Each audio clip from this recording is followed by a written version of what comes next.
Welcome to the Casual Shooters Podcast, your premier podcast for the casual shooter. I am your host, David Riddle. My guest this week is the Ladies 2025 Open winner, knocking off Jessie Harrison, who's won it for like the last 5 years. Very impressive feat. She's also a gold medal winning member of the 2025 World Shoot production optics team.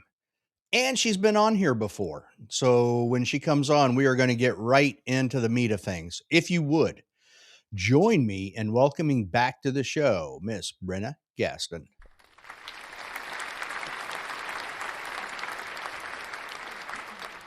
How you doing, Brennah? I'm good. How are you? Good. Oh, well, I was better until I knocked over my microphone. Oh, at least it wasn't your All coffee. right.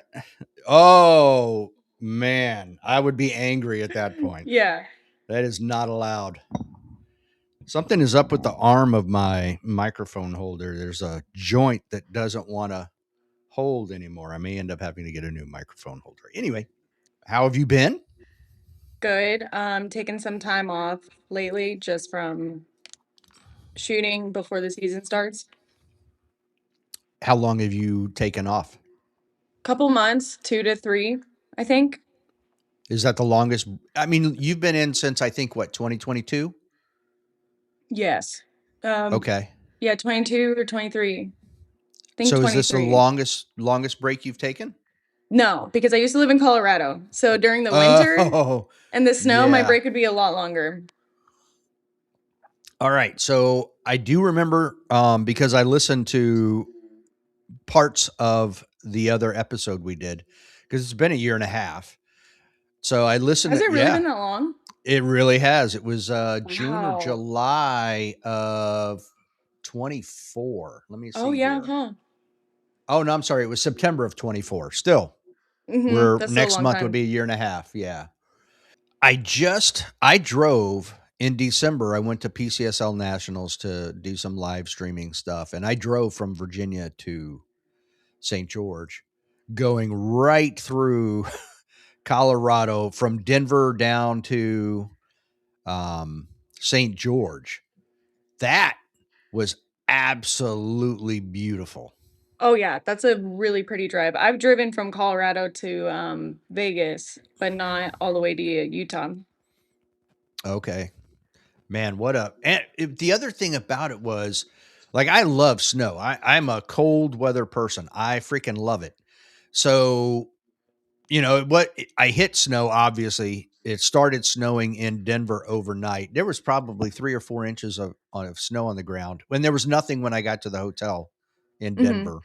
And then there was like 3 or 4 inches before I left Denver. But it was also the time of year because it was December. So that entire drive from Denver through the mountains, through all of those towns, they were all decorated for Christmas. So you had snow, you had all, and it was dark. So you had all the lights lit up for, that was an amazing drive. Everybody I talked to, I was like, I think I'm just going to drive back and forth across Colorado for a few days. Especially in the fall. Like if you're gonna do like a drive, like in the fall time with the leaves, that would be my choice. Okay. But you shook your head no when I said I like snow. So not a thing for you, huh? No, I've had it too much. I'm over it. The worst, because the worst is like I like it when it's actually snowing and it's pretty, but once the snow has stopped and it's sunny out, but there's snow on the ground, but it's freezing, it's too contradictory. I don't like it. That's when I'd get like seasonal depression. See, that doesn't bother me at all. I like that too. Ugh. But I will say this too. I like 4 seasons. Like when it's winter, I want it to be winter. When it's spring, I want it to be spring. I don't want 2 seasons, warm and cold. I want 4 seasons, four distinct. That's what I like about where I live. Fall is fall, spring is spring, summer is freaking ridiculous because it's hot and Hmm. muggy here, and then winter like this year we had a good 6 week stretch of where it was just like we had a $400 heating bill for January. Yeah. Oh, So because it was When I say cold, we had plenty of times where nighttime was single digits and daytime was below freezing. So those are good times to me because I Mhm, mhm. know, but I also know what summer's going to bring, and I'm not going to complain about summer. Yeah, Be like, that's true. it's If you're a summer. seasons person, it makes sense. Yeah. So I don't like the heat. The heat doesn't like me. We hate each other. But at the same time, it is what it is. I know what to expect. It's coming, and I'm okay with it Yeah. to an extent. All right. So what I'm gonna start with. I have some other stuff I want to talk about too, but I want to start with last year's Open Nationals because, like I said, I've in the intro, I think it was, and this is not a hit on Jessie Harrison. She had, yes, she had won it 5 years in a row from 2020 to 2024, the Ladies Open Championship. And you were able to, she shot it and you were able to dethrone her. What, what were you thinking during the match, knowing that you had a chance to win, and then afterwards, knowing you had won? So I didn't even know that I was probably gonna win until the start of the third day, Okay. Was but that I knew it because was you still up weren't in the air. looking at scores, or Huh? was that because you weren't looking at scores? I wasn't really looking at scores, to be honest. Like, I would check in on the ladies, like, every now and then, but I had no expectations of winning, like, whatsoever. I don't shoot open, and I had only decided to shoot open major, like, a week before nationals. Like, I had shot, like, open major at, like, one local match, maybe one or two local matches. But I was still going back and forth. I'm like, do I want to shoot open minor just because it's fun? Do I like I it was pure chaos in my head up until a week before leaving. Because I'm like, well, do I shoot limited optics and just shoot my shadow too? Because I've been shooting it so much, getting ready for World Shoot, and then at World Shoot, I'm like, should I just do that? And I'm like, but open miner's really, really fun. But if I'm shooting open, why am I gonna shoot minor? So that was like going through my brain for like weeks before going to nationals, and then I finally decided to do open major. So I had no expectations of like winning. I was just there to kind of shoot and shoot something different that I've been shooting for months prior. Um, to be honest, I was checking the men's super squad scores a lot, and I was just trying to chase their times. Really? Yeah, so it was just like a game for me in my head, and so I was just like kind of like watching their scores. Like I said, I had no expectations of anything in ladies whatsoever. Maybe I shoot better when I don't have expectations. Yeah, maybe you're not putting any pressure on yourself. Yeah. So, all right. Last year, I mean, I saw you at, I think it was IPSC Nationals at in Ohio at Cardinal. Hmm. You were shooting with Christian, weren't you? That was Area 5. Oh, that was Area 5. Hmm. I keep getting those two. I'm like, which one was it? I Okay, get good. them all mixed up too. Yeah. Okay. So at Area 5 you were shooting with Christian. Is that part of why you were following the men's super squad scores at Open Nats? It very well could be. I mean, Christian's literally the world's best shooter, so I'm like, okay, how close can I get to at least his time? And I want to be able to compete with the men. Like that's my ultimate goal is I want to be able to make them nervous. I don't want to just stop at winning in ladies. So I was like, yeah, I'll just chase their time and see if I'm close, how my points are. And I just kept comparing them the whole time. Okay, so when you say you want to compete with the men, that's a tall task. Yeah. So I'm gonna jump ahead a little bit, but we'll come back to where we're talking now. But that's gonna require explosive ability. So how much do you train working on that? I mean, obviously you're very physically fit. You obviously work out, but what are you doing specifically to be explode? I mean, look, if you look at the guys, Mike and Christian, and Brian and them. I mean, June Kim, those Mhm. guys very quick, very, there is no delay getting into and out of position. And that's what Right. I mean by that explosive ability. So what are you doing to improve that? I think honestly for me it's more of a mental thing. Like I am actually an extremely explosive person. So if I'm thinking about my shooting on top of my movement, I've noticed I really lag in my movement.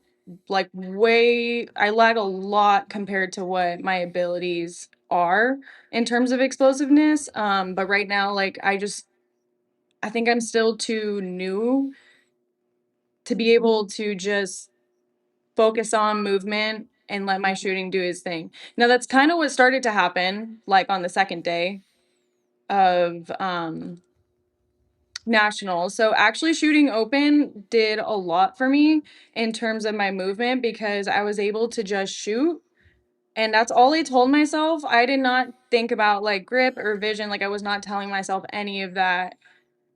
I was just told myself move fast. And it's a lot easier to do with open. I would say I can't really quite do that in carry optics right now. But I mean, I did a lot of explosive movements when I was playing sports, especially volleyball. Even in the gym, I still do stuff like that. So I do like different ball slams for explosive movement. But I don't like in terms of in the gym and training for it, I don't do a whole lot. I think it's really just more of a mental thing that I need to focus solely on that when I'm shooting to make it muscle memory, if that makes any sense at all. Okay. Yeah. I definitely think you're one of the more muscular women. You know what I mean? And I don't mean that in a negative way either. Mhm. That's why I said it's obvious you're fit. I mean, you lift, so that's going to build that explosiveness. So do you do anything with like change of direction, stuff like the movement, stuff like that? Cuz I think that also builds muscles that, you know, even though you may come to a full stop, it still builds those muscles that you Mhm. need to move laterally out of a position. Okay, this is gonna sound really dumb, but play, playing pickleball. Okay. No, I'm serious. When I was playing pickleball, I was playing pickleball a lot. Like I was doing tournaments and stuff too before World Shoot, and I did notice I was a lot quicker on my feet when I was playing pickleball. Have you ever played racquetball? No, I don't think so. That that sport, I love that sport because it is like a shuttle run for a half an hour. You're literally, because of the way the ball reacts to the different walls when it gets hit, it causes your hand-eye coordination and your reaction to really kind of speed up because you've got that ball. It is so weird. Like if you put a spin on it, when the ball hits the wall, it goes the opposite direction. Yeah. So you have to, I've been hit in the mouth a few times by other people's rackets because Oh, I I will get behind them so I can see what they're doing to the ball so I can react and get to where I need to be. And when they come back, I actually had these teeth are not my teeth from racquetball? from racquetball because I got hit so hard in the upper teeth, it cracked one in half and killed the nerve. So at one point, I ended up having to have them replaced. So, but I'm telling you, that sport, if you want to work on reaction skill, that sport is the one to be in. Just don't stand too close to the racket. Yeah, no, I can totally see that. Even just pickleball alone, like when I'm playing against some really good people, it's like the reaction time, the hand-eye coordination, the explosiveness, the side to side, all of it. I actually Yeah. noticed like in my shooting, my feet were getting quicker. And I would It, prefer to do something like that to work on yeah. explosiveness and footwork over just ladders in the gym. Right. Yes. Yeah. It's much more fun. Well, Yeah. any type of team sport like that too, where team pickleball, team tennis, even. because now the court is smaller, so your movements are quicker. You've got, Mhm. your Yeah. reaction has to be quicker because you got a ball coming at you pretty fast. Yeah, right. So yeah, anything like that, and it, like you said, I mean, it's more fun than doing ladders and other lateral movement stuff. Yeah, Turn and I off could be the competitive in it, so Yeah, exactly. Well, and that's why I got hit with a racket. I was being too competitive. oh, So I've my been fault. slammed in the face with pickleballs, and it still hurts. All right. So when you found out on day 3 that you had a chance to win nationals and open, did that change? Did all of a sudden was there pressure? Maybe a little bit, but I was feeling really good in my shooting at this point. Like, there was a lot of things that I was trying to work on going to World Shoot that just seemed to translate over easier when I shoot open. So, like, my vision, my shot calling was really fast, like, everything, my grip felt good, my movement felt good. Um, so I felt maybe a little bit of the pressure, but I was feeling pretty confident at that point just in my shooting on some of the stages. So I just kept doing my thing. I don't think I really bombed anything the 3rd day. Oh, maybe one stage. But it really didn't affect me at all. Like, I would just, like, what it's like, whatever, brush it off, go and crush the next stage. I was honestly having a lot of fun shooting. I feel like even though you're competitive, and we talked last time about, you played college volleyball and you did swimming and stuff. But I feel like even with as competitive as you are, you have a unique ability to just say, F it, I don't care, and move on. Yeah, You know did what you I see mean? Like my like if you have a bad stage, you just seem to be able to move. Like I can't. Like it will eat at me. Like the next day, that mistake I made will eat at me the next day. Still, you know what I mean? Mhm. So when did you learn or get that, or have you always just had that unique ability to go, F it, I'm moving on? I really do think that's from playing sports, like, my whole Okay. life. Like, when I was team captain for volleyball, right, like, I had to be able to hold the team together. Because if one person starts to crumble, a lot of times the team would start to crumble, and it's like you have to make sure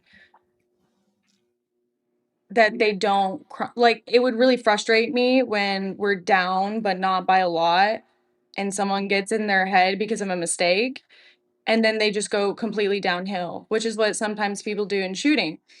And it always used to bother me in volleyball because I'm like, like, who cares? Like, brush it off. Like, we have a whole nother point. Brush it off. Let it go. Like, that's what's done is done. So I don't know if I got that from just sports and just translating it over into shooting. Cause yeah, I've never really thought about that where, yeah, I'll have a bad stage, but I never really let it bother me too much. Well, I mean, even like the video you posted recently, I think you said you thought you shot 7 rounds and it was 6, and you were just laughing about it. You know, I was like, I would be mad. I would still laugh, but I'd also be like, man, are you freaking retarded? What is your problem? You know what I mean? Like, I'm very self critical. That's my issue. Got it. Yeah. And being self-critical is good. It's just learning that balance between not letting it overtake your mental state and Right. crushing you throughout. I don't know. It's kind of like for in my head, I'm like, for what? Like, what am I gonna let this one bad stage bother me for? We have 12 other stages. You know what I mean? Well, and I think that's the attitude to have, especially if you're looking to win a nationals or win an area match. It is that ability. But when I had, and I've mentioned this multiple times on podcasts when I talk to people, but like I just talked to Jay Beal about it the other night on that one, where when I had Jacob on, he talked about he gives himself 30 seconds to be mad about whatever he did that he Yep. didn't like.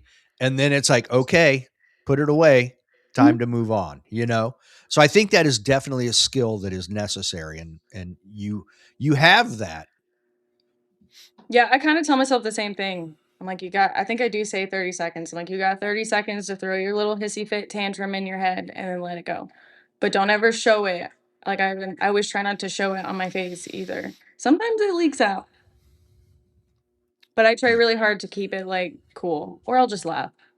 Then when you had no expectations, how surprised or shocked were you when you were the ladies open champion at the end of the match? Oh, I was super shocked. Like Okay. even to this day, I can't even tell you like how like I felt. I honestly I felt weird. Really? Yeah, like maybe is it like imposter syndrome a little bit? Maybe I felt like a little bit of Okay. imposter syndrome. And then I felt even more weird because I was mad that I didn't feel as excited as I should have felt, Okay. but I did the day after. I was excited the day After you slept on it. after. Yeah. Okay. Because I mean, it was weird. It was like it wasn't just nationals, right? It was like looking back. I had a lot of stuff going on just in my life in general last year, and then my season started off not great at all. And then I went to World Shoot. We got gold medals, and then I won nationals in a division I don't shoot. So it was like it was overwhelming, I guess. Like I had an overwhelming sense of proud of myself, which is not normal for me. Okay. So how do you deal with that then? That seems like it would be harder for you. I don't even know if I really dealt with it. It's just you just bottle it up, throw it away, Oh keep boy. going. That's going to come back. Yeah. So how does that change your expectations for this year then? Oh man, I've been thinking about that a lot because a lot happened in a very short period of time. The end of last year. And now I'm like, well, what matches do I want to shoot? What division do I want to shoot? Right. So it's all kind of up in the air. I don't know. I'm just going to train really hard this year, to be honest. And like, I think that's what is going to work best for me is like not really right now focusing on winning per se, but focusing on how I can just be better and do better. And I think that'll naturally fall in line with Okay. succeeding. All right. We're going to come back to something there. I'm going to go back to a question I had written down when you were talking earlier, which is open minor. You're like, because it's fun. Now, you probably triggered a lot of open shooters. So the last thing they want to hear is, open minor. Um, because what I have found was when we talked last, I talked about how I make all these spreadsheets, and I've made a lot more since the last time we talked. Um, but I say that because I also know, like, when we're done here, I will be posting the ladies, the top 10 ladies with the most national championships since 2000. Okay. So I've gone back to 2000 and figured all of that up. Would that be Justine? No, but I will say this, Justine is close, and Justine at the rate she's going will surpass the individual pretty quickly and will probably set the bar. She'll set the bar for ladies that Rob Latham has set for the men. Damn. That's what's going to end up happening. So, but my point, where was I? What was my open minor? I've been saying since with all the stuff I've been doing with stats that major scoring allows for slop in Yeah, open. for sure. Yeah. Now, Christian is the exception. Christian is always fast and one of the most accurate shooters. So it's like he's going to be almost impossible to beat unless someone else can get to be as fast and as accurate as him, which nobody's been able to do. No, he really changed the game with his It, style of he, shooting. well, he's literally the Eric Gruffel the of America. Yes. That's the level he's gotten to. So he's going to be extremely difficult to beat. Plus, I mean, his just knowledge of the game and how to play it. But Open minor. Yeah, I'm trying to figure out how I want to. So, okay, we'll just start with why do you think open minor is fun? Why did you say that? Because I can shoot really fast. And the gun shoots really soft, and you don't have to spend money on major ammo. But it still has to be a certain power factor to get the gun to function properly, doesn't it? Like Yeah, could you just put factory 124s in the open gun you shot and it functioned fine? I don't think so. I don't think so either. No, So you'd you have to still put a different spring in. right. So you might change the way the gun actually operates and create issues. So there still is a higher power factor that you have to have in order for the gun to function properly, but Oh, just so not you 100. okay, maybe I should clarify this then. Okay. I didn't mean open minor through a legit race gun. I meant, like, open minor from, like, With like a a limited ported optics gun. 2011, yeah. Okay. Well, that would still be an open gun, but not a Not true like a true open race gun, gun. yeah. That's what I I was going gotcha. back and forth between. Okay. And then, but you ended up shooting a true open gun, did you not? Yes. Okay. So was that someone else's or was that yours? That was not mine. Okay. So you still had to then get 165 power factor ammunition and go through all of that. Yeah, Okay. Is that something that after shooting it now, is that something that interests you? Yeah. even more so, unfortunately.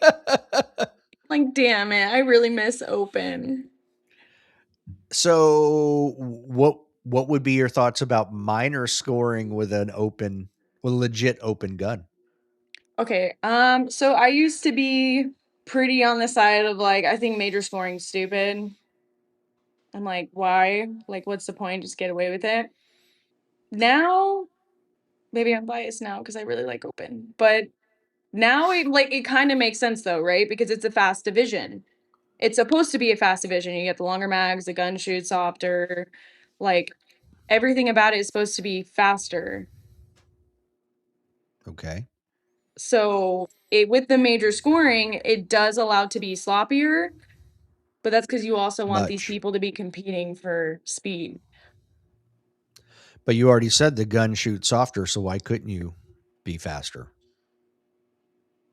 What I'm saying is take a carry optics gun head to head with an open gun. Which one, since you've shot both, which one is going to have your dot back on target for your second shot quicker? Oh, the open gun. It's not Okay. gonna leave. Okay. So then why do you need major scoring when you're already ahead of everybody else? So what I'm getting at is historically, the reason major power factor came about, or major scoring came about was you had one division and everybody was shooting one division. So you had 38 and 9mm guys shooting against 45 caliber guys. And they're like, wait a minute, that's not fair to the 45 caliber guys because they're dealing with recoil, less ammunition, that type of thing. So to balance it out to make everything fair, you had major and minor scoring. Well, that's gone now. With all the divisions, that's all gone. Opposite. So why do we need major scoring anymore? Hmm. I'm pretty impartial. I'm not gonna lie. I'm pretty impartial. I think what I don't like about major scoring is because you do have a lot of these nice 2011s now that are ported and do have compensators and like the Atlas Erebus, like they're really fun to shoot. They are stupid fun to shoot,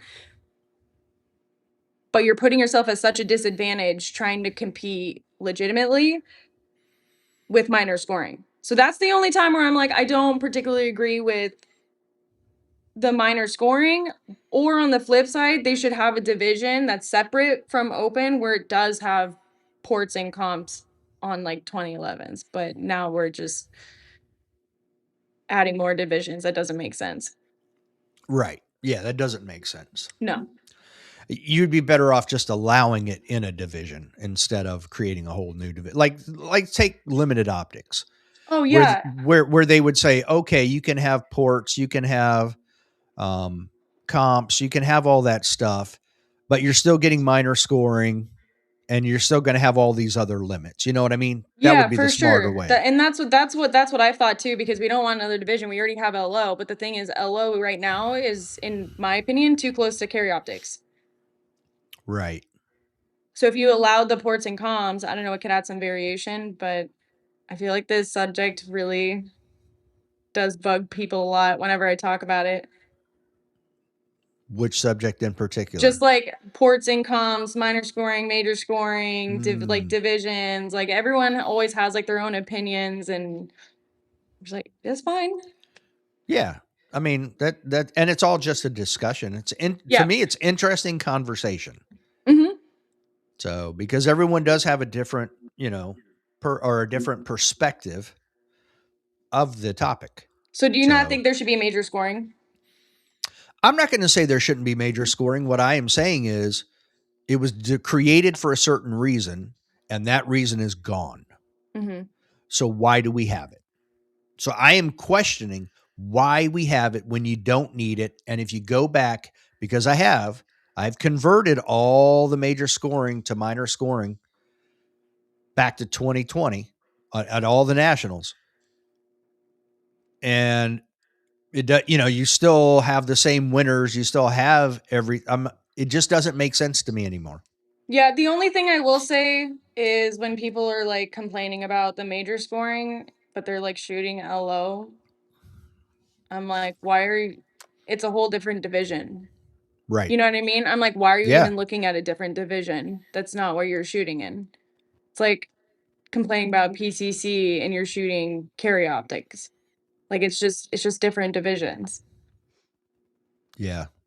I don't know what they would be complaining about, but I would say on the PCC side, I would like to see them have their own nationals Yes. because I don't think you can. The only way, the only matchup that makes sense at a nationals is open and PCC. Once you Right. add any other gun to that, then you have to start making it, you have to kind of making it a little bit easier for those other divisions. Mm-hmm. You can't max out the ability of those other two guns. So since it's not a pistol and it's the only one that isn't a pistol, maybe it needs its own nationals, Yeah, I also think they should have separated LO and open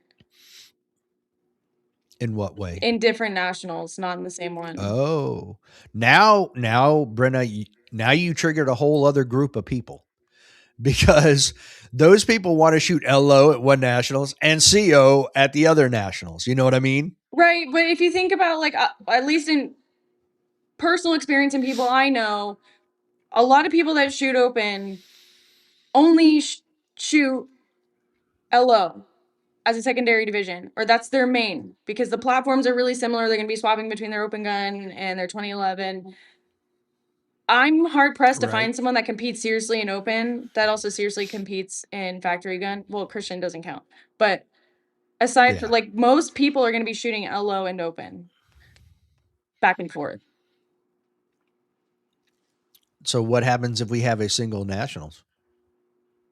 A single with all the divisions. Yeah. Like a world shoot. It better be like a world shoot then format. Well, and that's what I've been saying.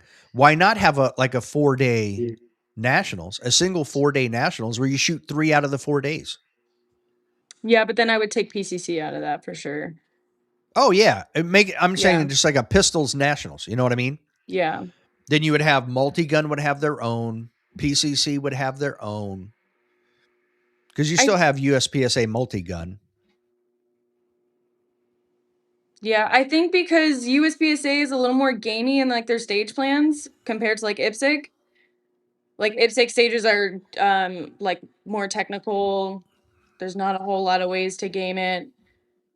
So when Right. they're building stages for USPSA, they're building them more, or I think, or I hope that they're building them a little more geared towards the divisions that are shooting it. Yes, I'm sure they do But I'm because sure I there's mean a way to make them all good for all handguns. Right. You couldn't make an open stage and then have Revolver shoot an open. You know what I mean? Like you've got to take that into consideration. Right, right. So maybe, but I've been I've been an advocate for a world shoot style nationals where it's one and maybe you do it in 5 day. You know, people are like, oh, it's hard for people to take off that many days. If they're shooting multinationals, multiple nationals, they're taking off way more time than that. Oh, for sure. So, so I don't want to hear this. Oh, people can't take that time off. Don't give me that crap. No, I don't want I to hear mean, it. how many people That's shoot nonsense. multiple majors in general? Yes, absolutely. So that's a non-argument to me. I don't want to hear that nonsense. Yeah, but But do you think that we would end up having less people competing at nationals? no, I think you'd have more because then people could consolidate their time. They would be able to plan for this week in this year or, you know, these 7 days. I'm taking my time off to go and shoot, and this is what I can do. Now, what I will think, I think you would have to, here's the hard part. I think you would have to institute almost like an IDPA style system where by shooting major matches and doing well at major matches, you earn points towards nationals. So then you get on a list so that Dave Riddle, who only shoots 4 or 5 matches a year, maybe one major match, then my point level is low enough that I'm not bumping somebody who has participated at multiple area matches, who didn't get a slot reserved for them, but I get on the computer first and get a spot at nationals and bump someone else out who is more invested in the sport. You know what I mean? Hmm. I So think you put where that everybody on a wouldn't list. work is because it would throw off qualifying for World Shoot. Well, you would make sure that those individuals still have the, you know what I mean? Like people who are more invested in the sport would actually have more opportunities to be at nationals. That's where I'm Hmm. going with it. You Okay, wouldn't, gotcha. you wouldn't have the lower class people taking spots at nationals Yeah, for people that are trying to qualify for a world shoot yeah, just because slot. they got on practice score faster. Yeah, that's what I'm saying. Exactly. That and that's Yeah. why I used me as the example. Like maybe I got on there and I got on there before that GM who is trying to get a slot or Hmm. trying to earn enough points to be considered for even an individual spot Hmm. at World Shoot, but he got bumped out of nationals because Dave Riddle got on practice score first and was like beep. And I'm hard lined into my internet, so I have a better connection and got on there and got to spot faster. Yeah, no, that makes sense. So I think there are ways. It would complicate things for sure, but also you would have everybody. I think for the sponsors and stuff too, it would be better because you have all the divisions there. You could have 800 people shooting a nationals. Yeah, but I think we'd have to have way more than 8, right? If you think about how many people were signed up for factory. Well, how Well, many no, of those are duplicates? yeah, that's what I was about to say. So yeah. Yep. Absolutely. I mean, what 2022 Nils won 4 different national championships. So there's one person winning 4 divisions in 1 year. You know, so the one thing you would do as well is you would force people to make a decision. That's where, I was you just know, thinking about that. I'm like, damn, that would kind of piss me off.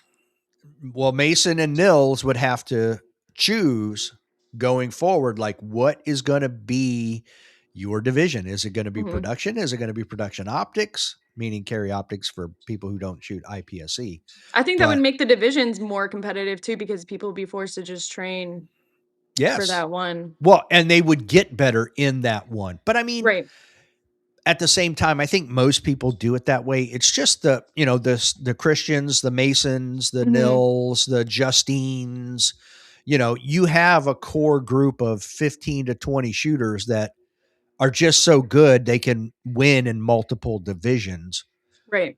Whereas the rest of us peons, we're focusing on one division Us just to get better. normies. Yeah.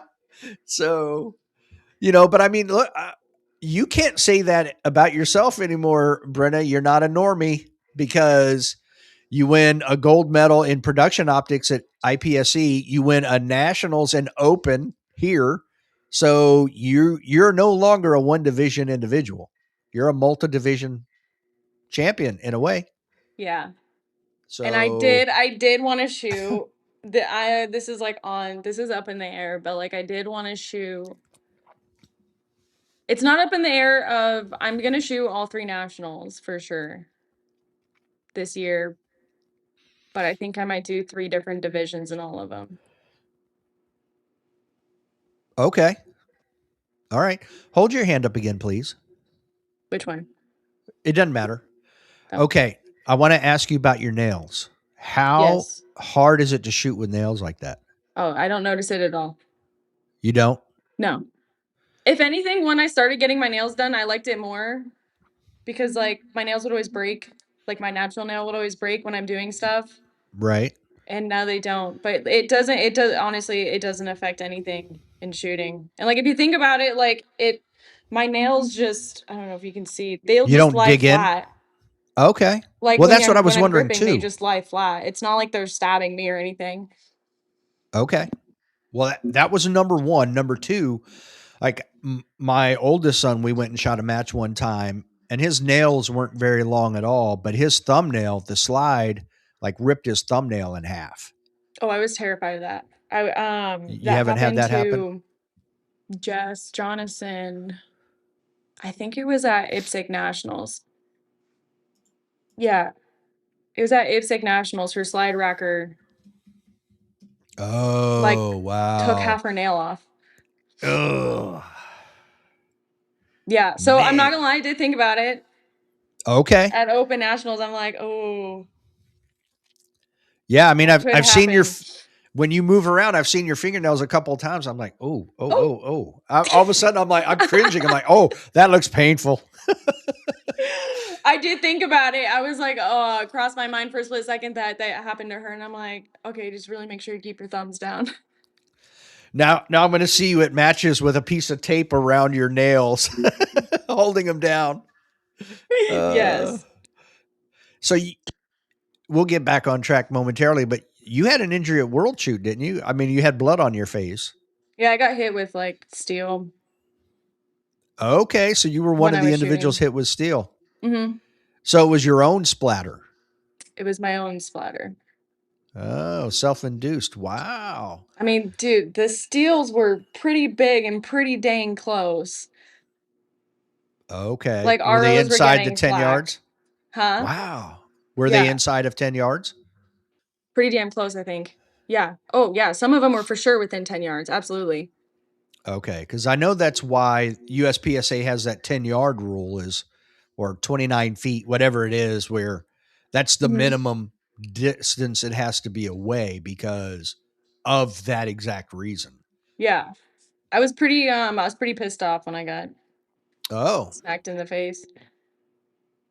I don't all know right. why. It made me like angry. I think because like as I was shooting, like on my second reload, I could feel the blood dripping down my face. And so I started thinking about it and I ended up doing like basically a standing really shitty reload. And I really wanted to crush that stage. So then I just like got like pissed off. I get that. See, now you're thinking more like me. That's exactly what would happen. You go out there and kick the steel. Oh yeah. I mean, don't get me wrong. In volleyball, they used to call me hothead. So like I can That's I can be funny. pretty spicy. Okay. When need be, huh? Yeah, when need be. Or when triggered properly. Yeah. But when Kaylee got hit in the head, oh my god, that shit was so crazy.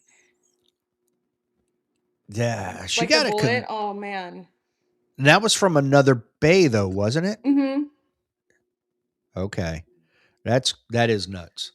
You ladies took a beating out there. Oh yeah. I mean, it seemed like every time I heard of something happening, it was a lady team member somewhere Yeah. getting whacked by something. And Kaylee's was really, really, really bad.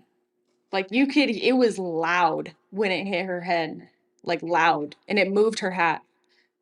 Damn. And she like came up to me and she like lifts her hat up and she's like, "Do I have a bump?" And it was like dark purple already. And it Oh, was huge. And I was like, "Oh wow. my God, what the fuck happened?" I'm like, "What happened?" She's like, "I got hit." I'm like, "Who hit you?" She goes, "No, like something." I don't know why I thought like someone hit her. I'm like, "Who hit you?" And she's like, We're "No, going to go like, beat his ass. yeah." She's like, "No, something flew and hit my head." And I was like, "Oh my God." And that's when then you can hear the Wow. bullets hitting like the tin covers and stuff like that. Wow. That's nuts. Yeah. That's like being in a war zone, you know? That's nuts. Most dangerous part about South Africa. Wow. Okay. So, what is, if you had to choose, what division do you call your home division? Like, what is the one division that, if we had a single nationals, which one would you be shooting? Like I said, I'm going through a shooting crisis right now on what I do want to shoot. An identity crisis? Yeah, a little bit of a shooting identity crisis. If I had the ability to, I would probably shoot open more. If you would have asked me last year, I would have said carry optics. But honestly, I'll probably end up in the middle, and I'll probably just end up shooting limited optics. Okay. I mean, that's a good happy medium right there. Hmm. Are you still shooting a Shadow 2? Yep. Have you seen the new one that has come out that they just introduced in Europe? Yeah, the TS3. Yeah. Yeah, that thing looks sweet. Oh my gosh. I've seen a couple of videos of it and watched them. I'm like, that looks like an amazing gun. Oh yeah. Oh yeah. I'd love to get my hands on one of those. Yeah, that's going to be all the rage for sure. Hmm. I mean, that is a very smartly developed gun, and well, I think it was a TFB TV. I think is what the one YouTube channel I watched the video on, because the guy actually interviewed the engineer, the guy who designed it. Oh. And he said it took like 2 to 3 years of working on it to get it to where he wanted it. But like everything's reversible. So if you're a lefty, you can shoot it. Everything will move over to the other side, including the thumb rest, everything. It Just easily swap it over. Yeah, it is a very well thought out gun. So it's gonna be all the rage, I think, Yeah, for that'll be limited really exciting optics. when it comes to the US because I think Yeah, that because it's released in Europe, but not sure when they're going to start producing for the US. yeah, yeah. They literally just introduced it, and I mean he was the engineer, so he didn't know the price because the guy was like, "Do you happen to know what the MSRP?" And he's like, "No." He's like, Hmm. "Well, you're an engineer. We didn't expect you to know, but." Right, right. So who knows what the price point will be, or who knows when it will actually, either be produced over here or imported. Yeah, for So sure. yeah, but I'm sure once it gets here. But I mean, that's the thing about that division is it gives you a lot of the advantages of what you can find in an open gun at a better price point. Ammo's a better price point, but yet you can still shoot. I think a little bit faster, maybe a little. I still No, I think think that's you pretty can. close. I think you can for sure if you have like an actual nice 2011. Um, I Right. think if someone works on shooting even just a stock Glock really hard, they can shoot it just as good as someone else shooting a 2011. Now Yes. you give that person that's shooting a Glock, you give them a 2011, I guarantee they'll be a lot faster Well, after getting used to it. I think the differences are greater at that B level. You know, when you go A level and below, I think that's where the difference is bigger. You give Yeah, them a for nice sure. 2011 versus a legit carry optics gun, something Hmm. that might be carried on your person, Right. that's where you're going to see the bigger difference.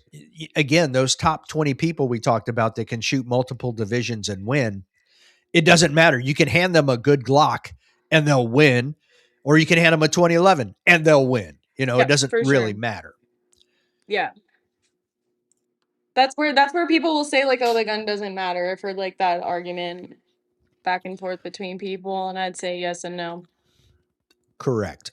When I had Mason on a couple months ago in December, that's where he was like, I would teach people to shoot on like a striker fired gun because he said, a good 2011 will mask problems. Oh, for sure. On even the Shadow 2 will do that. I'll tell you that right now. Yes. Even the Yeah. Shadow 2, because honestly, you can get a Shadow 2 to shoot just as good as a 2011. If you get enough work done to it, it can shoot really, really nice. I But even agree. the Shadow 2 is way more forgiving than starting out on a striker fired gun. That's harder to shoot. Well, when I had Joel Park on the last time and we chatted, I had mentioned to him that I had shot Area 8, and the first day I shot my Canic Rival S, so the steel version of the Rival. And I was shooting great. There were some steel that I hit that other people didn't hit, moving steel where they didn't have as much time to hit it. Yeah. But I was having some malfunctions. So the next day, before I started shooting, I switched to my polymer Rival, and then I started missing steel. And what I noticed was that I have a tendency to induce shaking by squeezing too hard, but the heavier steel gun neutralized that. So like the Yeah. gun sat more still. And then when when I started shooting the Rival and the dot would shake more, I was like, oh, squeeze more. And then the dot Yeah, got and then worse, it's like that balance, right? And that's what's kind Yeah. of hard even for me sometimes in like figuring out different stuff or fundamentals. So I mean, I've been trying out shooting at 2011 the last month maybe. Yeah, month. And to be honest, I'm struggling shooting it. Um I What's the I'm putting too much input into it as well when I'm shooting. mm, So okay. I shot like a local match and I'm like, oh my God, I'm shooting so many freaking no shoots. And I realized because I'm pushing and I don't have to be. So I'm not shooting that gun nearly as great. So it's just going to take an adjustment period, huh? Yeah. Okay. It's interesting how little things like that actually affect your shooting. Like had I not shot those guns like that back to back, one day one gun, the next day the next gun, I don't know that I would have noticed that or learned that Yeah, that's what for sure. happens, The little idiosyncrasies that you learn with stuff like that is who knew? I have like shot, like I'll go to like a quick local like night match and I will switch guns every other stage Oh wow. to like just test it out which one I want to shoot. At like a local? Oh yeah. Okay. So do you use locals for I'm going to ask you the same question I asked Jay the other night. What do you use locals for? Do you use it to learn things like training, or are you using as match prep? And the other part of that would be, does that change depending on how far out from majors or how close to a major you are? Yes. I use Okay. locals for sure for practice on stuff. Like I even got into the habit of running stages like in not the most efficient way to Okay. win or do better because I want to work on something else. So like if I want to work on retreating and shooting, I'll run the stage backwards. But it's a local, so Okay. I don't really necessarily care where I'm placing at the local if I'm going to be using it for practice. Now, when I am getting closer to like a major match, that does change to try and get into that match mode. And at that point I try and shoot the locals consistent Okay. Yeah, then it is more okay, that makes sense. to That's get into more exactly of what like a I would flow expect. state. Right. Can you see that? Yeah. So this is where let me move my cursor to the other screen. But this stuff, when they showed it, all of this, they have a section on the other side of the gun. It's like a cover that is covering the other screw holes on the other side. So this thumb rest comes off, moves to the other side. The safety, you can actually get a safety for the other side. Hmm. So for a left-handed shooter, you can move the mag. I love the shape of that mag release too, by the way. Mm-hmm. But you can move the mag release, the safety, and the thumb rest all to the other side. Yeah, that's nice. But that trigger, I love a flat face trigger.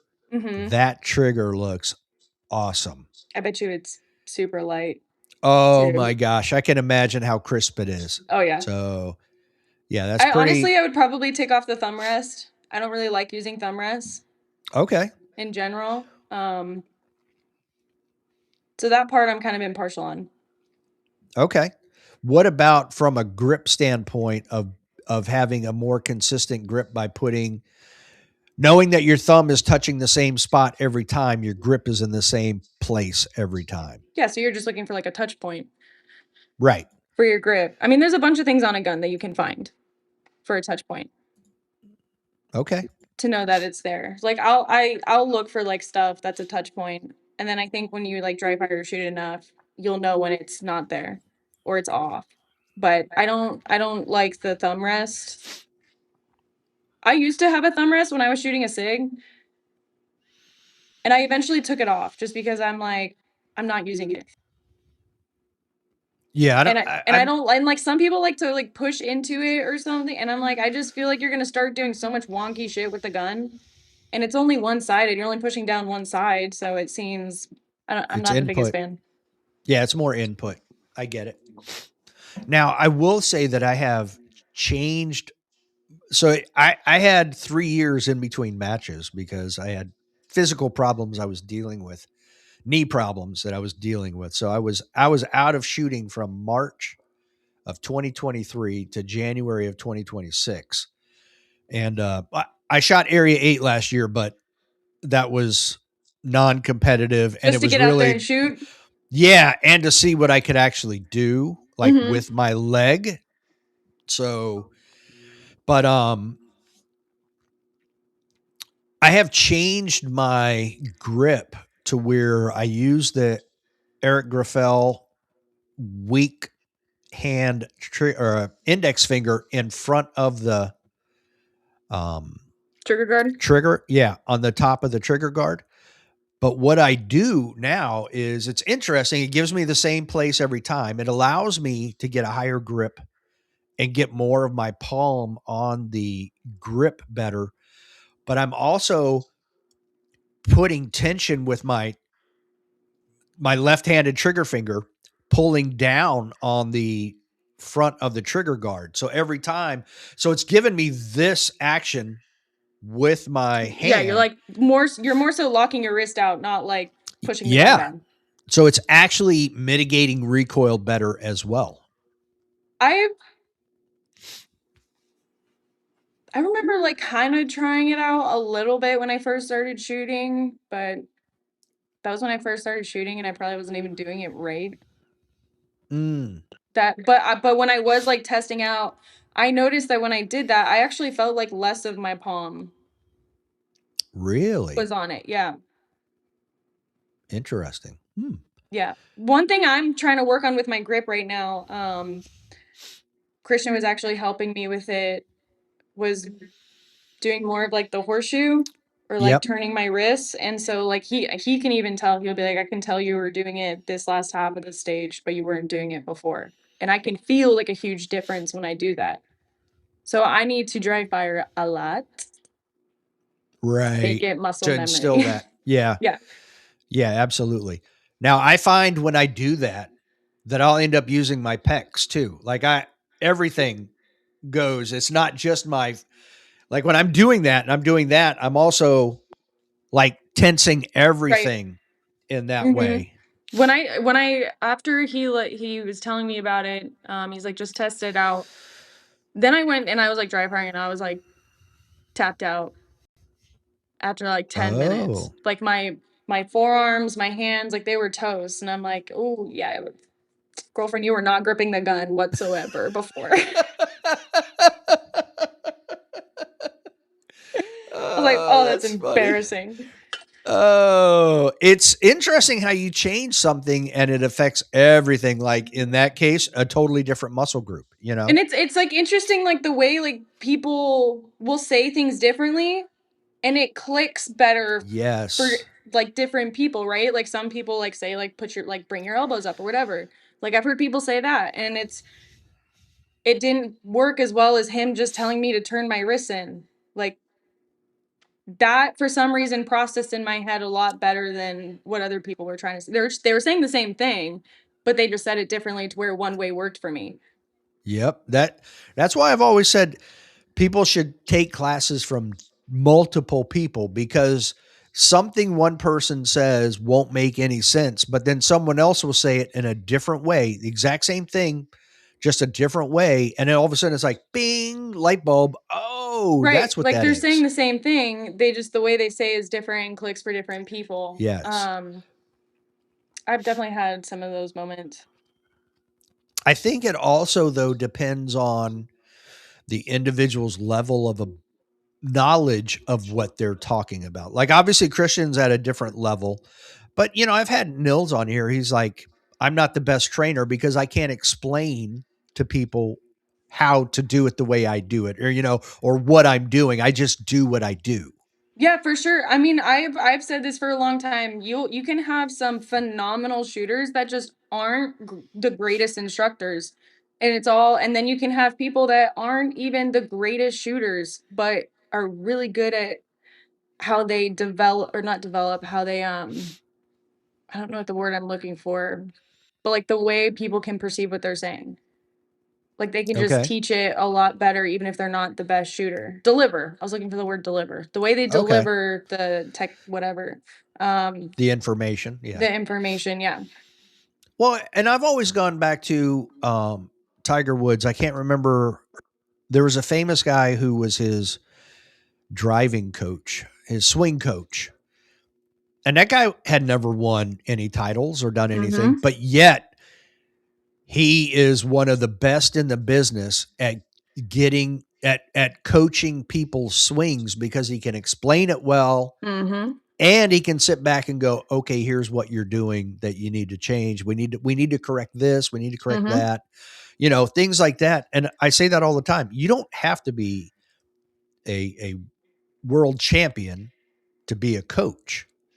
Yep. But you just have to have knowledge enough of what you're talking about, having done it, to be able to help individuals. Well, right, and that's the thing about like instructors too though. It's kind of like know your